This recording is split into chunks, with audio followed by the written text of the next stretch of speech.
Dios los bendiga, hermanos. Vamos a iniciar, no sé cuánto tiempo. eh, es lo doble de largo que Romanos. No sé si vaya a estar tanto tiempo aquí, ¿verdad? Pero vamos a iniciar con con esta carta de Primera de Corintios. Esta carta, hermanos, es cómo debemos de comportarnos dentro de la iglesia, como hermanos, y no nada más, bueno, más bien, cómo debemos de comportarnos como iglesia, tanto dentro de la iglesia como fuera de la iglesia. Eh, y vamos a leer el versículo 1 de esta carta. Dice, Pablo, llamado a ser apóstol de Jesucristo por la voluntad de Dios, y el hermano Sóstenes. Es básicamente muy parecido a aquel 1:1 que vimos hace 7 años de Romanos. Eh, la siguiente. Como puede ver, hermanos, el versículo 1 nos dice que la carta es escrita, o el que se presenta en la carta es Pablo. Y esto ha sido universalmente aceptado por la iglesia desde el primer siglo. Internamente, en esos versículos, en el 1:1, en el 1:3, en el 3, del 4 al 6, en el 4:15 y en el 16:21, usted puede encontrar que Pablo habla de sí mismo. Es la evidencia interna de que Pablo escribió la carta. Y la evidencia externa de que Pablo escribió esta carta fue reconocida como genuina de Pablo desde el 95 después de Cristo por Clemente de Roma. También otros siervos de Dios que fueron de la iglesia no primitiva, pero más o menos. Ignacio en el 110 después de Cristo, Policarpo en el 135 después de Cristo, e incluso Tertuliano en el 200, eh, aceptó que esta carta fue escrita por Pablo. Y muy probablemente esta carta fue escrita en la primera parte del año 55 después de Cristo.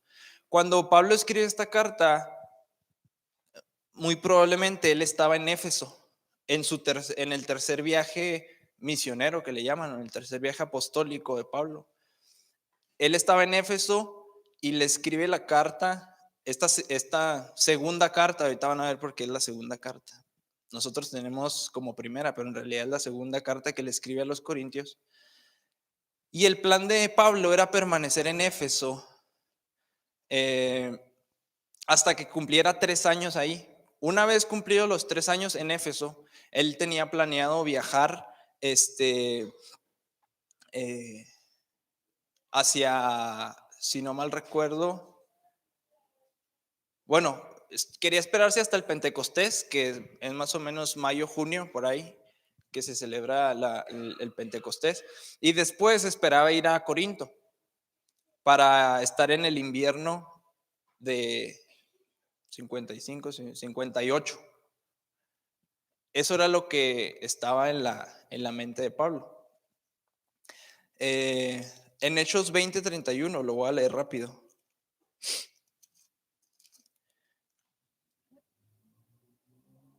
Es el discurso de Pablo cuando se despide de Mileto. Dice, por tanto, velen y acuérdense que por 3 años, de noche y de día, no he cesado de amonestar con lágrimas a cada uno. Esto fue lo que Pablo hizo, 3 años en Éfeso.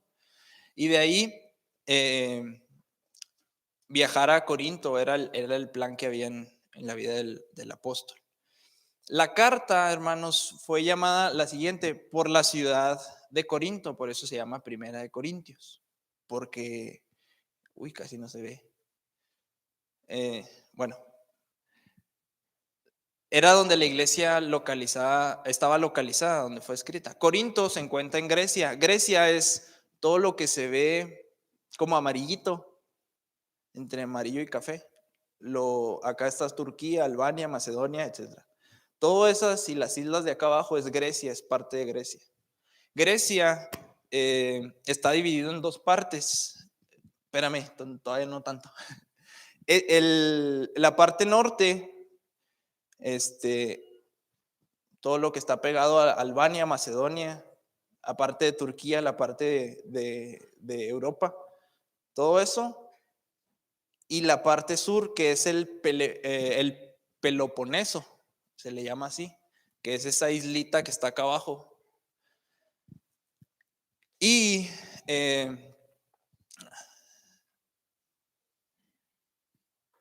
lo que une a estas dos partes es ese istmo que tiene 7 kilómetros de ancho, esa franjita que tiene 7 kilómetros de ancho. Terminando esa franjita, ahí está Corinto. Ahora sí, dale la que sigue. Corinto, hermanos, es una ciudad de 17.5 kilómetros cuadrados. Es nada, está muy chiquita, es una ciudadcita. Y fuera de su importancia histórica, hoy día es una ciudad insignificante. Sin embargo, en tiempos del Nuevo Testamento era una ciudad floreciente, era una ciudad próspera, era una ciudad estratégicamente ubicada. ¿Le puedes dar a la siguiente, por favor? Y les explico por qué era o estaba estratégicamente ubicada. De este lado es eso que se ve ahí donde pasan las dos como líneas. Ese es el istmo de 7 kilómetros de ancho. De este lado está el Golfo Sarónico y del lado de arriba está el Golfo de Corinto. Justo ahí donde está el puntito, acá arriba es Corinto. Entonces estaba estratégicamente ubicada. De modo que, bueno, a un lado, si usted ve, enseguida de Corintio está Lequeo, que era una ciudad portuaria importante, hacia el Golfo de Corinto, y hacia el Golfo Sarónico estaba Cencreas. Esta ciudad también era una ciudad portuaria muy importante, y en medio, justo en medio, o más o menos en medio, quedaba Corinto. ¿A qué voy con tanta geografía? En tiempo antiguo, todo el tráfico del norte hacia el sur y del sur hacia el norte pasaba por Corinto. E incluso de Atenas. Todo lo que venía de Atenas o todo lo que iba a Atenas pasaba por Corinto, que Atenas era la ciudad más importante de la antigua Grecia. Tenían que pasar por ahí, a fuerza. ¿Por qué? Porque las travesías alrededor del Peloponeso, de la islita esta, eran muy peligrosas y eran más tardadas que pasar por en medio. Había un dicho entre los navegantes que decía: un marinero nunca hace un viaje alrededor de Mela. Mela quería decir el cabo o la punta del extremo sur de la península, de ese Peloponeso, la parte de abajo. Un marinero, dice, nunca hace un viaje alrededor de Mela hasta que no hace su testamento, porque era muy peligroso pasar o darle la vuelta a eso. Entonces la mayoría de los capitanes llegaban a ese istmo, a ese cuellito, y la nave la ponían sobre rodillos y la pasaban por Corinto, y pasaban de este lado del Golfo. ¿Sí me explico?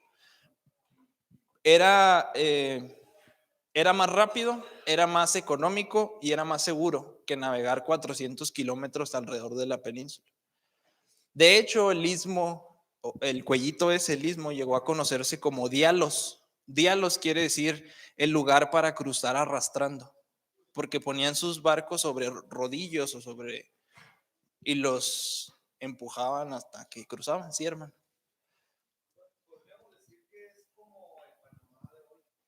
Ándele.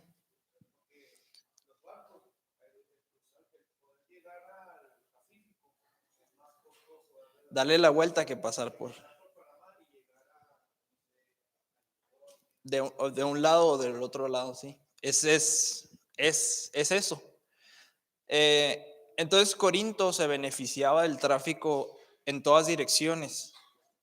Por eso se convirtió en un punto o en un centro comercial muy importante. Hoy día, la siguiente, existe un canal, y este canal lo imaginó Perisander en el siglo VI antes de Cristo. Fíjese, 6 siglos antes de Cristo, este hombre pensó en hacer eso. Lo inició Nerón en el siglo I después de Cristo y se completó al finales del siglo XIX. Esto. ¿Dónde está esto? En el cuellito rajaron por en medio para conectar el Golfo Sarónico con el Golfo de Corinto. Entonces ya no tenían que arrastrar los barcos por medio de troncos, y esto facilitó mucho el tráfico marino, pero se terminó en el siglo XIX, o sea, hace 2 siglos, ¿verdad? Estamos en el 21. Y Corinto también tuvo éxito como centro de entretenimiento.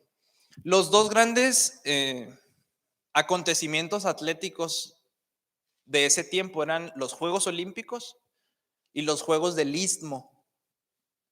Se llamaban así, los Juegos Sísmicos se llamaban, porque la sede era Corinto, en la parte esa del istmo, en la parte de ese cuellito.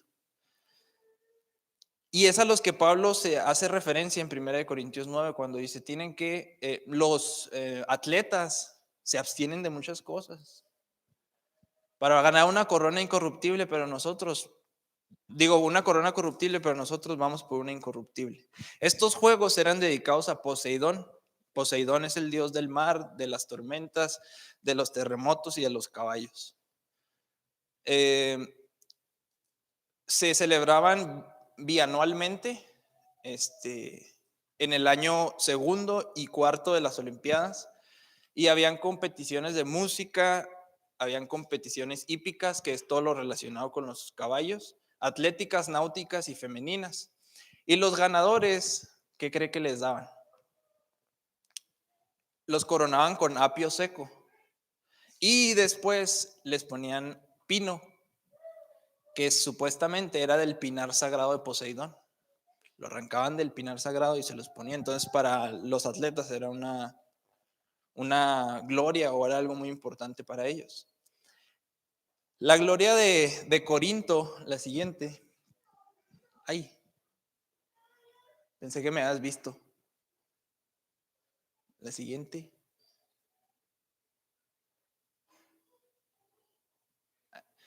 La gloria de Corinto terminó en el año 146 antes de Cristo por mano de los romanos. Los romanos destruyeron Corinto y 100 años más tarde la reconstruyó Julio César y terminó por ser la capital de la, ¿cómo se llamaba?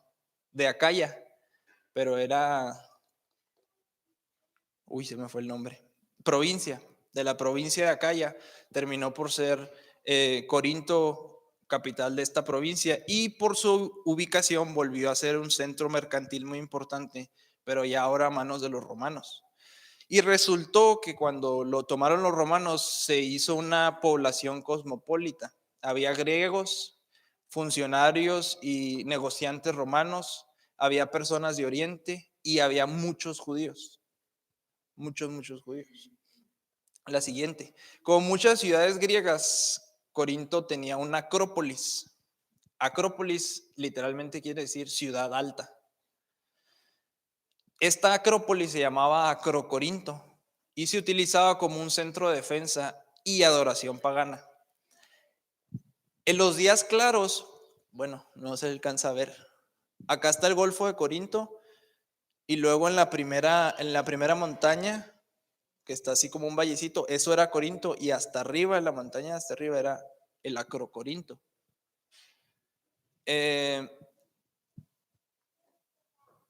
Les decía que en los días claros, desde el Acrocorinto se podía ver la ciudad de Atenas, que estaba como a 62 kilómetros de distancia. Se podía ver claramente. Y eso que está ahí, o esa montaña, más bien eran como rocas, medía 650 metros de altura. Entonces estaba como si, no mide 650 metros el del Indio, ¿eh? No creo. Pues imagínense una montaña de 650 metros y luego que hubiera otra Chihuahua ahí arriba. Eso era lo que se llamaba Acrocorinto. Y tenía la capacidad suficiente para albergar a toda la ciudad y a los agricultores alrededor de la ciudad. Era bastante grande. Y también, la siguiente, tenía el famoso templo dedicado a la diosa Afrodita, que era la diosa del amor. El templo tenía para servir 1000 sacerdotisas, que en realidad eran prostitutas que cuando llegaba la noche bajaban hacia la ciudad y se ofrecían tanto a extranjeros como a gente local, en servicio a esta diosa, a la diosa del amor. La siguiente, la ciudad, a esto voy, ¿por qué tanto? ¿Y eso qué tiene que ver? Bueno, la ciudad, esta ciudad de Corinto, tanto en manos de Grecia como en manos de Roma, siempre se destacó en el mundo por su corrupción moral. Siempre.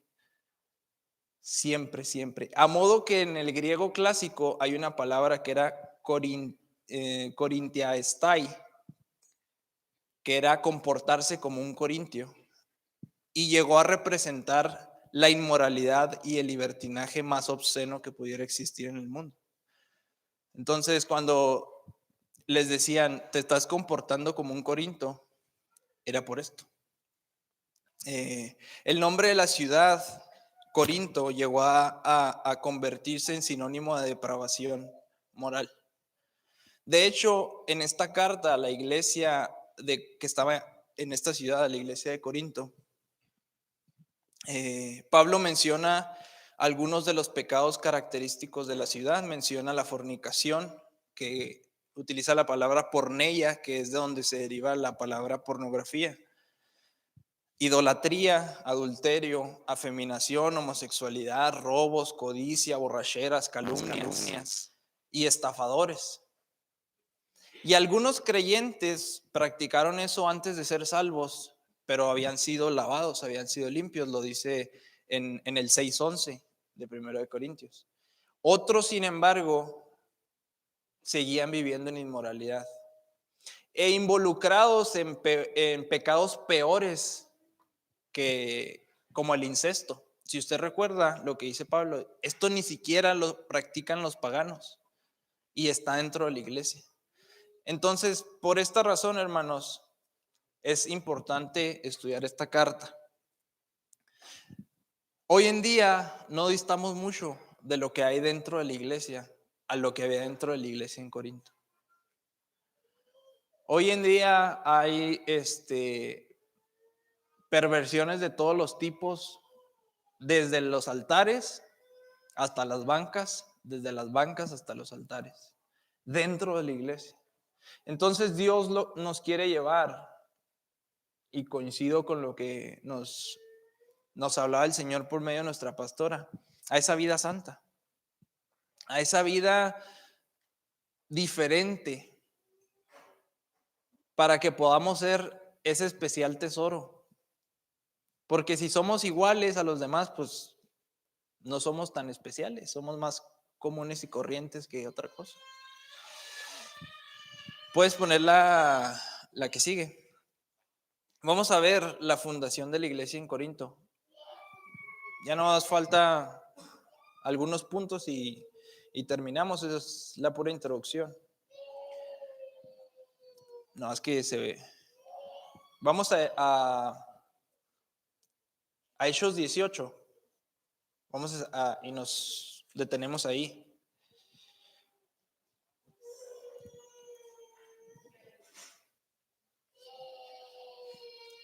Vamos a ver la fundación de la iglesia en Corinto, perdón.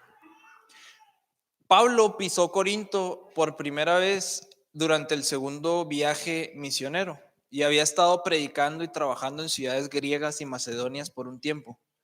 A ver si se alcanza a ver. Me voy a subir, no es que va a chillar esto.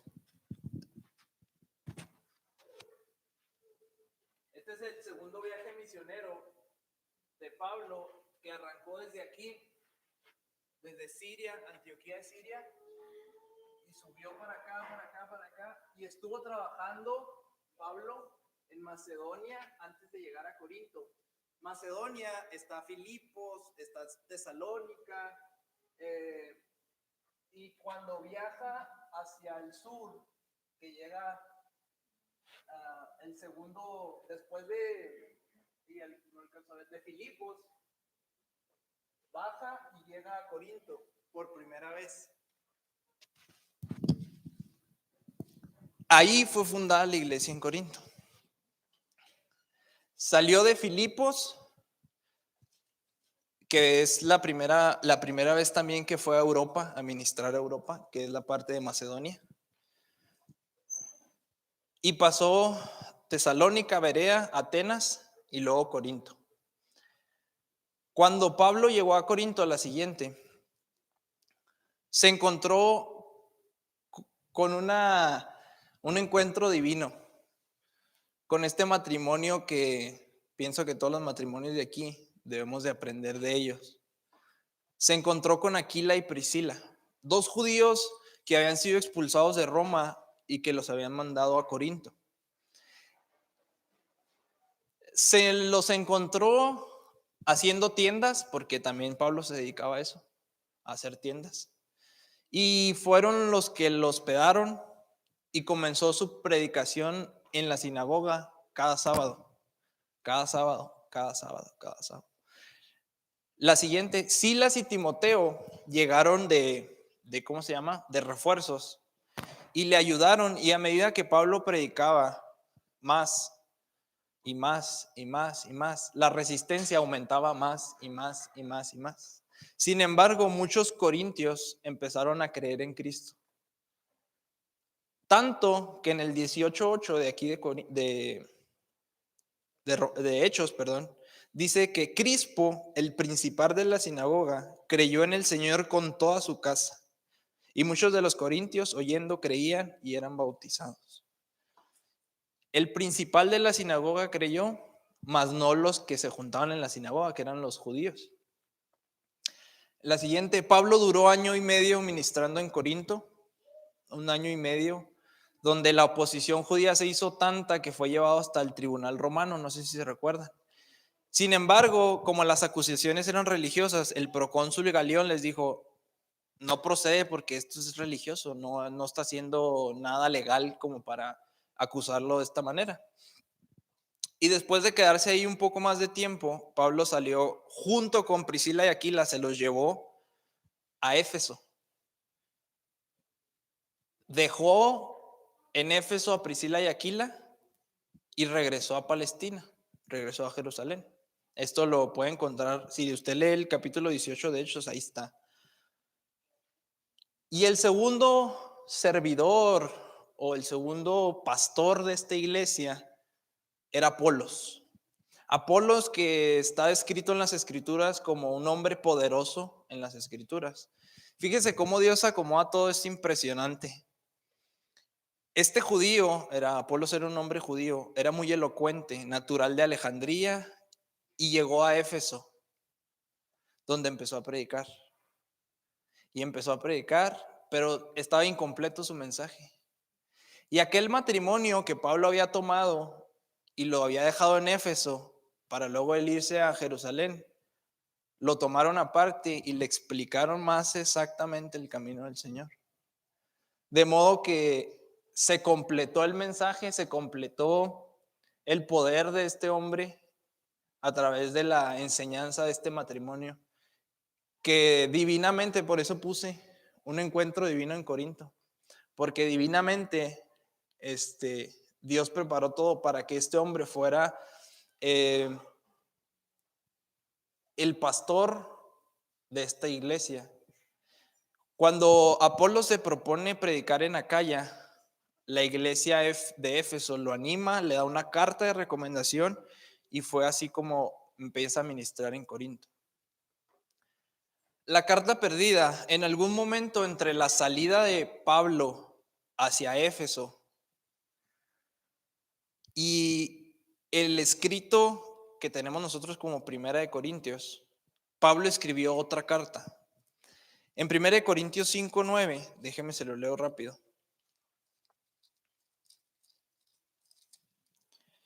Dice, os he escrito por carta que no os juntéis con los fornicarios. Esto, hermanos, Pablo ya había escrito otra carta antes de esta, por eso les digo que esta en realidad es 2 de Corintios. Y 2 de Corintios es 3 de Corintios, porque hay una previa que no se ha encontrado, que no se sabe, pero por lo que les dice, muy probablemente también era de carácter correctivo. quería corregir ciertas cosas y aquí les vuelve a corregir, y en 2 Corintios, usted lo ha leído, vuelve a corregir la siguiente, por favor, la siguiente diapositiva. Y con esto terminamos. Vamos a ver cuáles problemas había en la iglesia de Corinto.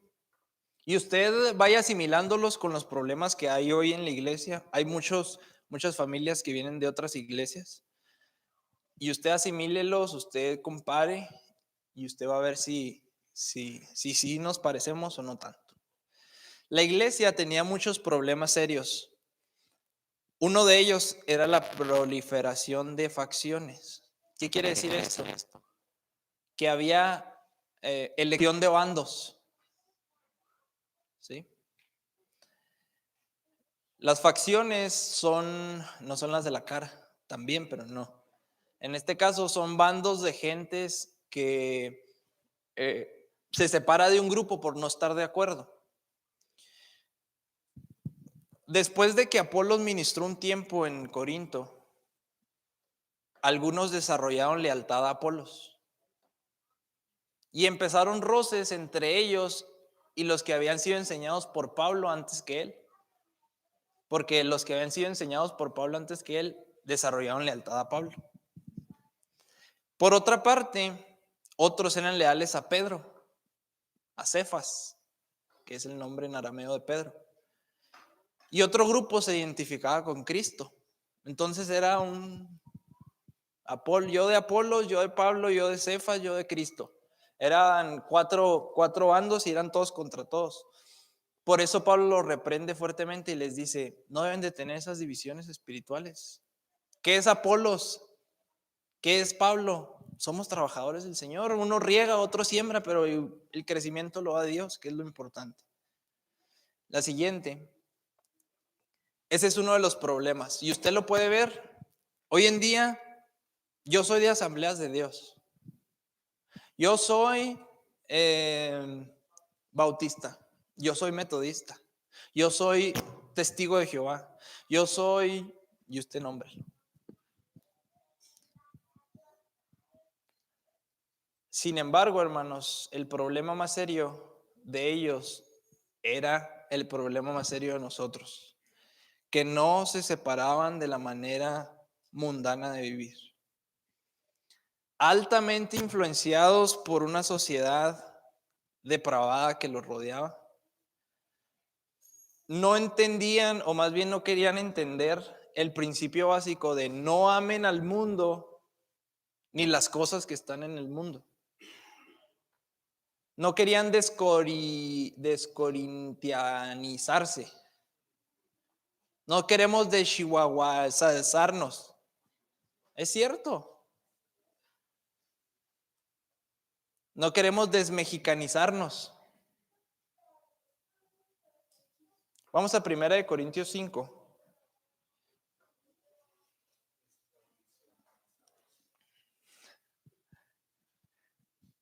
No queremos, en pocas palabras, desmundanizarnos. La siguiente, por favor. En la carta perdida, que era la que les leí, fíjese lo que les dice Pablo.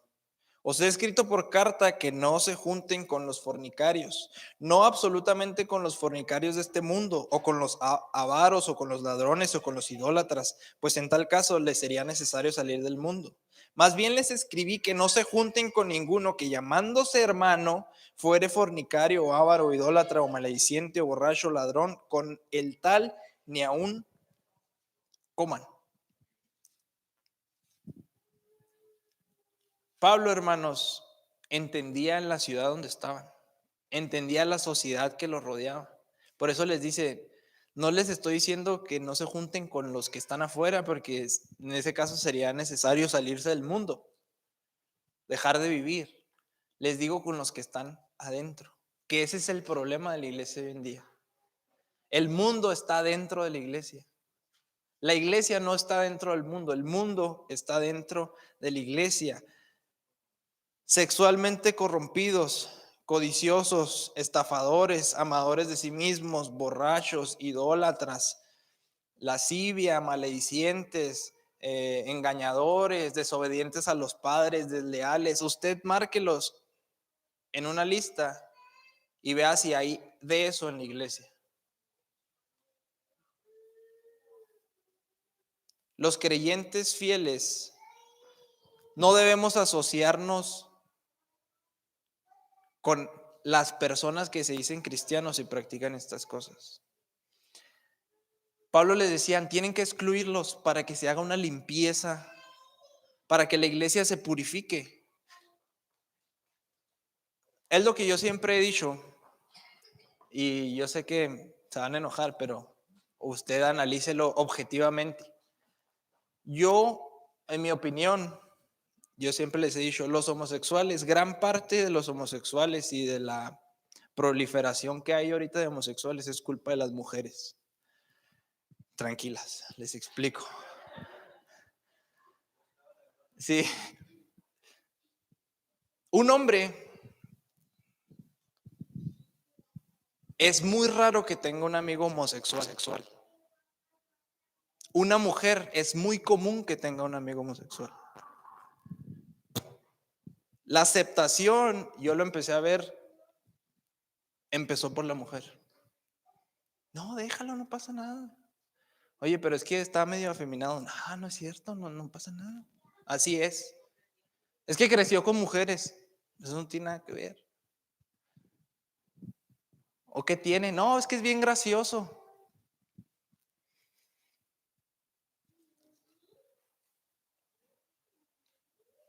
El fornicario en la iglesia permanece porque la iglesia lo acepta.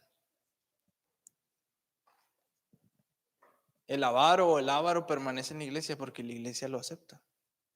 Por eso el engaño tan terrible que ha entrado a la iglesia es que Dios ama al pecador. No, Dios no ama al pecador, Dios lo aborrece. Todos los días está irado en contra de él, dice el Salmo 5:5.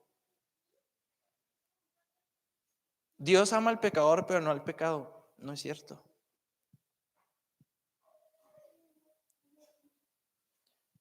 Entonces, sí estamos muy parecidos, ¿no? La siguiente dice, ahí está. Los creyentes corintios, al igual que hoy en día, tenían mucha dificultad en no imitar a la sociedad incrédula y corrompida que los rodeaba. Estaban moralmente un poco mejor, pero iban deslizándose hasta llegar a estar peor que el mundo porque había incesto dentro de la iglesia. Cosa que, dice Pablo, ni los paganos practican. Querían estar en el reino de Dios. Usted analice si nos parecemos o no. Y al mismo tiempo, en el reino del mundo. Querían disfrutar de las bendiciones de la nueva vida y al mismo tiempo querían disfrutar de los placeres de este mundo. Querían tener lo que pensaban que era lo mejor de ambos mundos. Pero Pablo les dijo, no se puede. No se puede. 1 Corintios 6, del 9 al 10. ¿No sabéis que los injustos no heredarán el reino de Dios?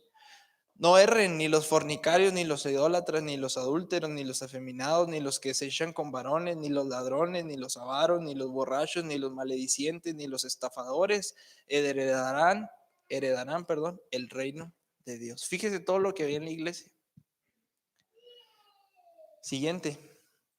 Los corintios, hermanos, tenían confundidos estos principios. Se relacionaban con miembros de la iglesia que practicaban abierta y arrogantemente esta clase de pecados, sabiendo que deberían de apartarse de ellos porque ya les había escrito Pablo. Y por otro lado, imitaban al mundo, pero no se juntaban con ellos. Es lo que sucede hoy en día. No, es que vamos con los jóvenes de la iglesia. Usted sabe lo que sucede con los jóvenes de la iglesia, como padres. Si te acuerdas, Moy, lo que sucedía cuando nos juntamos como jóvenes. ¿Era pecado o no era pecado? Pero como son los jóvenes de la iglesia, no pasa nada. Nos juntamos con los que practican pecado dentro de la iglesia, pero imitamos a los pecadores fuera de la iglesia. Esta iglesia, al igual que esta congregación, y al igual que muchas iglesias de Chihuahua y de México y del mundo, tenían muchos recursos espirituales, bastantes recursos espirituales, y tenían una gran potencialidad para el poder y la bendición espiritual. Y lo que Pablo anhelaba y lo que Dios anhela, hermanos, es que esa capacidad, esa potencialidad sea cumplida en la iglesia. Porque en esta iglesia, bendito Dios, hay palabra profética. Usted diga los dones que hay. ¿Qué dones hay en la iglesia? Hay sanidad, hay liberación. ¿Qué más? De fe, de ciencia, de sabiduría. Pero Dios está no nada más interesado en los dones espirituales. Está interesado a que esos dones espirituales se utilicen por gente santa.